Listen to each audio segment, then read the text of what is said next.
प्रथम सोमवारची शिवामूठ आपण अर्पण करणार आहोत, ती आहे तांदूळाची.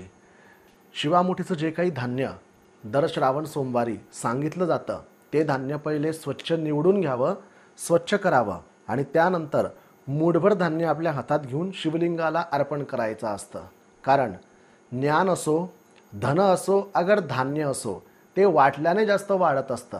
आणि म्हणून परोपकाराची वृत्ती आणि संस्कृती ही जोपासली जाते या शिवामूठ व्रतातून. ही मूठ अर्पण केल्यानंतर अनेक प्रकारचे प्रश्न आपल्याला उद्भवू शकतात. सर्वात प्रथम, शिवामूठ अर्पण कशी करावी?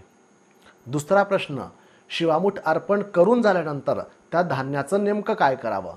असे प्रश्न येतात.